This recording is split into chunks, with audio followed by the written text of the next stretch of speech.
네, 도기환입니다. 자, 오늘은 2014년 1월 1일입니다. 벌써 이제 나이가 또 한 살 더 먹게 됐군요. 이제 지나간 해가 이제 꽤 저 같은 경우에는 뭔가 좀 개인적으로 성취도 있었지만은 개인적으로 이제 좀 복잡하고 힘든 일도 좀 많았습니다. 어차피 이제 음력은 아직 한 달이 남았죠. 오늘이 그 음력으로도 아마 12월 1일인 걸로 알고 있는데, 이달 말, 그러니까 지나서 다음 달 되면 이제 우리가 이제 새해는 음력 설이 나오죠. 어, 제가 그 마흔이 처음 됐을 때 생각이 나는데요. 어, 그냥 바쁘게 살다가 마흔을 딱 맞으니까 그 마흔 살이 되는 거에 대해서 굉장히 어떤 그 중압감 같은 걸 느낀 기억이 납니다. 그런 기억은 29살에서 30 넘어갈 때도 그때 친구들하고 12월 31일 호프집에서 호프를 마시면서 카운트다운을 세는 것을 보고 보신각 타중을 들었습니다. 어제도 이제 그 방 안에서 보신각 타종하는 거를 이제 시작하는 거를 봤죠. 근데 40살 될 때 느꼈던 그 막연하면서 허전한 느낌들이 지금은 이상하게 없고 그냥 막 넘어가네요. 아마도 이제 여러분들 중에는 이 방송을 들으시는 분들 중에는 이렇게 해가 넘어가는 것에 굉장히 무엇인가 그 어떤 마음속 이상한 감동들이 있는 경우들이 있을 겁니다. 그런 감정들이 제가 지나 보면 어떤 사인인 것 같아요. 조금 더 열심히 살으라고 이제 사인을 준 건데 우리가 그냥 단지 이렇게 허전하네, 이게 왜 이런 마음이 들까, 뭐 이런 생각만으로 지나가는 것 같습니다. 여러분들이 이제 올해 한 해도 1월 1일이 어찌됐든 시작을 했으니까 조금 더 전해하고는 다른 모습으로 이렇게 살도록 노력을 했으면 좋겠습니다. 자, 저도 이제 새 마음으로 이렇게 녹음을 해야 되겠다라는 생각을 하게 돼서 녹음을 지금 하고 있습니다. 성공 비법 중에 이제 그 좀 특이하고 민감한 부분이 유치권하고 법정지상권 부분인데요. 법정지상권이나 유치권이나 권리 분석에 있어서는 이제 그 사양산업에 속하죠. 그러나 법정지상권이 갖는 매력은 은근히 있습니다. 유치권 같은 경우에는 이제 쉽게 풀려버리면 금방 끝나는 것이죠. 하지만 어렵게 풀리기 시작하면 한도 끝도 없는 게 유치권이고 좀 피곤한 일 중에 하나죠. 대부분 교통사고가 나면 교통사고가 나기 전까지 잘 운전하고 다닐 때는 겁 없이 운전을 하죠. 그러다가 교통사고가 한번 나면 그 다음부터는 간이 쫄아들죠.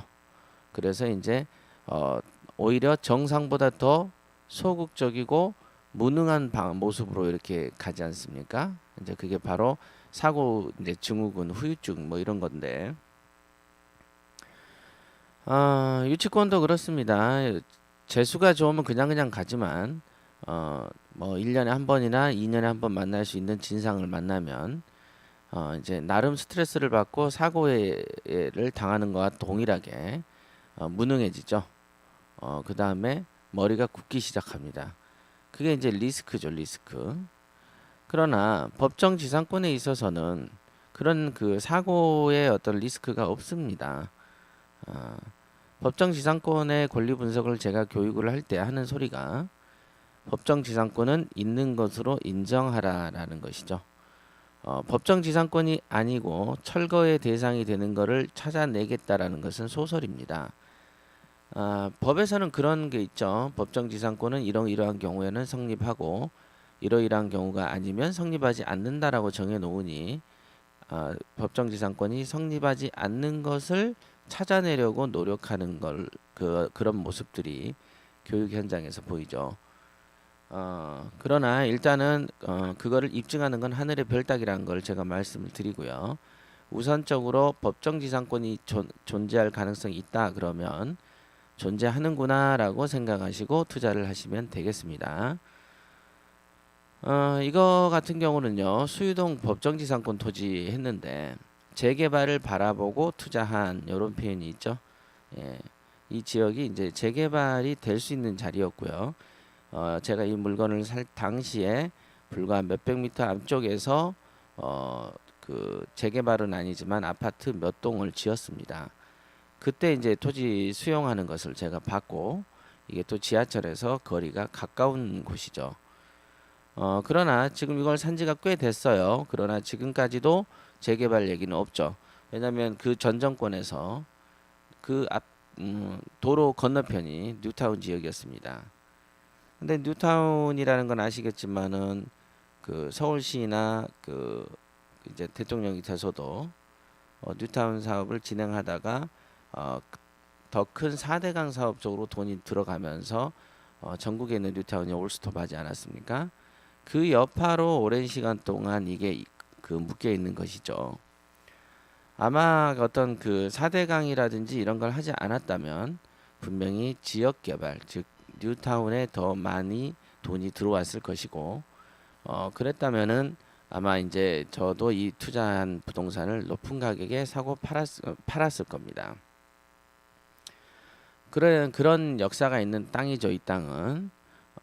우선 법정지상권이 무엇인지는 여러분들이 이제 모르는 분들이 많기 때문에 간단하게 그냥 설명을 해드리면, 우선 법정지상권, 자, 법으로 정한 지상권 이런 뜻이죠. 법으로 정했다는 것은 법전에 있다는 뜻이죠. 그래서 법전에 정해놓은 지상권이란 뜻이고, 법으로 지상권을 정했다는 말은 다른 뜻으로는 철거당하지 않을 권리다, 이렇게 보시면 됩니다. 그러니까 법정지상권이 있다라는 건 철거 안 당한 건물이구나. 법정지상권이 아니다. 이건 이 건물은 있지만은 철거 당할 수 있겠구나 라고 보시면 되는 거고, 또는 그 경매 사건에서 법정지상권 성립 여지 있음 그러면 이 물건은 내 물건이 아니지만은 또 내가 마음대로 철거할 수도 없는 그런 남의 물건이 내 땅에 있는 거구나 라고 판단하시면 되는 겁니다. 그냥 법정지상권의 의미는 상당히 간단한 거죠. 한번 읽어보겠습니다. 한국의 부동산은 원래 토지와 건물을 별개로 보고 있습니다. 토지 건물이 별개죠. 그래서 그 등기부를 떼려고 하면 토지 등기, 건물 등기가 별도로 존재합니다. 그래서 법정지상권과 같은 결과가 나오기도 합니다. 토지와 건물이 별개이다 보니 소유자가 다른 경우가 발생하죠. 그러죠. 원래는 토지 소유자가 건물 사유자에게 건물 철거를 요구할 수 있죠. 그죠? 내 땅에 이 건물 좀 치워줘 라고 얘기할 수 있는 거죠. 그러나 일정한 경우에는 철거를 시키지 않고 보존시키는데, 그 일정한 경우라는 건 결국은 건물 소유자가 땅 위에 그 건물을 가질 수 있는, 보존시킬 수 있는 어떤 권리가 있어야만 가능한 거죠. 그 권리란 거는 뭐 간단하게 말하면 땅을 빌릴 수 있는 권한이죠. 그러니까 뭐 임대차 계약서가 있든가, 임대차 계약서도 뭣도 없으면 당연히 철거를 해야 하지만 몇 가지 경우 법에서는 철거하지 말라고 적어 놓은 것이죠. 나중에는 이제 권리 분석 같은 경우도 짤막짤막하게 이제 영상으로 이렇게 제공할 의사도 있습니다. 그러니까 그때를 기약을 하고요. 자, 이 물건을 발견한 것은 온비드 사이트를 둘러보고 있을 때입니다. 감정가가 1억 2천이고 최저가가 아마도 7천만 원이 조금 넘은 금액이었습니다. 자, 보세요. 토지가 나왔는데 1억 2천만 원인데 7천이다. 그러면은 거들떠 안 보는 물건이죠. 왜냐하면 시세 차익이 그다지 크지가 않습니다. 왜냐하면 7천이어도 8천이나 9천을 쓰게 된다면 그래야 1등을 하는 거죠. 7천이란 건 최저가니까. 그러면은 크게 먹을 게 없어요. 그래서 1억 2천과 7천만 원의 구도는 우선은 이제 저에게는 흥미를 발생시키지 않는 구도죠. 그러나 여기서 말씀한 투자는 감각이라는 게 필요한데, 감각은 점을 쳐서 생기는 게 아니라 일정한 정보들의 조합이다라고 말씀을 이렇게 적혀 있네요. 그래서 이 물건을 보자마자 뭔가 조사를 해야 되겠다는 생각이 들더군요. 자, 이런 막연한 생각들이 있어요. 이런 감각을 얻으려면 특별한 훈련을 수행해야 되죠. 그 특별한 훈련은 제가 이제 가끔 최고위에서는 설명을 해드립니다. 아마 이제 이 강의를 듣는 지금 현재 우리 최고위들께서는 다시 한번 되새김질 해보세요. 감각이 필요하고 감각을 얻어야 되는 거죠. 이 감각은 어떤 지속적인 훈련을 통해서 얻어지는 것이다. 제가 말씀드렸죠. 서류상 시세 차익은 별거 아니었고 단독주택의 토지만 입찰로 나온 것이었다. 감정평가상 건물 가격은 800만 원도 하지 않았습니다. 진짜로 단층 주택이에요. 단층 주택에 그죠? 토지는 27평. 그 다음에 이 토지 위에 건물이 가득 차 있어요. 그러니까 20평 정도는 될 것 같아요. 마당이 조금 있다고 보면 좀 작을 수는 있겠지만 토지 평수가 27평이죠. 건물 가격은 800도 안 하니까 1층짜리 단층 건물이 하나 앉아 있는 것이죠. 그리고 이거의 위치는 수유역에서 5분 거리고요. 그 다음 북부경찰서와 북부시장에 인접한 토지고 4차선 도로에서 10m 정도 들어오면 있는 그런 위치다. 그러니까 4차선 도로에서 단층 주택이 길가에 붙어 있지 않고 길가에 붙어 있는 건물의 바로 뒤편 건물, 즉 10m 정도 들어오면 있는 그런 집이죠. 저는 수유동 근처에 부동산을 매입해서 재미를 본 경험이 있었습니다. 그게 바로 제가 처음에 했던 낙원빌라고 그 다음에 그 후 몇 년 이후에 했던 밀레니엄 오피스텔도 그렇습니다. 당시 주변 땅값도 대략 알고 있었죠. 그러니까 저는 이미 여기서 그 물건을 가지고 있었기 때문에 주변 땅값을 저는 잘 알고 있었고 그리고 인근 부동산 업소들도 알고 있기 때문에 전화 한 통으로 확인을 한 것이죠. 해보니 바로 인근에서 한 30m에 떨어진 데에서 건물을 짓고 있는데 보상가를 1,200만 원에 해줬다고 했다 이거죠. 그리고 이 주변에는 최소 800 이하의 토지는 없다라는 것이죠.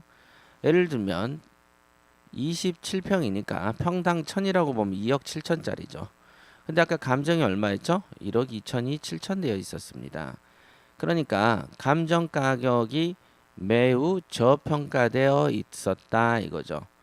평당 1,000을 보면 2억 7천이고 1,200만 원을 보면은 한 5,400이 더 증가되니까 한 3억대가 넘어버리지 않습니까?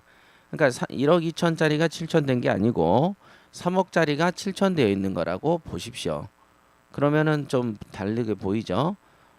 평당 1,000으로 보시면 2억 7천이니까 2억 7천이 7천 돼 있구나 이렇게 판단하시면 되는 것이죠. 자, 다음 보시죠. 이렇게 돼 있죠. 그래서 전화를 해보니 이 토지와 이게 뭐 이렇게 있고 평당 800을 보게 되면 2억 2천 정도 합니다. 그러니까 가장 저렴하게 평가했을 때 2억 2천 정도 되는 것이 7천 돼 있던 것이죠. 더군다나 주변에는 재개발이 진행되어 되는 곳이 여러 군데 있었고 그 당시에 그랬습니다. 또 이미 보상하고 이주도 했었고 4차선 대로변에 가깝고 그 다음에 층수도 낮으면서 단층 주택이었다 이거죠. 자, 이 정도 되면 투자를 해도 좋겠다는 생각이 듭니다. 오래 보유를 한다고 하더라도 통일될 때까지 보유하는 것이 아니라는 것쯤은 누구나 알 거고 이런 분위기 속에서는 그렇지 않습니까? 또 지료 소송을 하더라도 소유자가 분명해서 소송이 번잡스럽지도 않다는 것이고 법정지상권의 토지를 일반 매매로 거래하는 것은 매우 어렵습니다. 제가 아무리 싸게 팔려고 내놔도 지상의 건물이 존재하기만 하면 토지의 미래 가치가 아무리 좋아도 덤비는 놈이 없어요. 이게 바로 법정지상권의 한계죠. 그러니까 일반 매수자를 상대로 물건을 향후에 판매를 하려면 정상적인 소유권, 즉 제가 건물을 가지고 있는 경우면 판매가 가능합니다만 그렇지 않을 경우에는 힘들어지죠. 그런 제한 조건이 법정지상권의 가장 큰 단점이고 약점인데 그 단점과 약점을 커버할 수 있을 정도로 장점이 많다면 하는 것이죠. 그런 판단은 누가 하는 것이죠? 본인이 하는 것이다 이거죠. 본인이.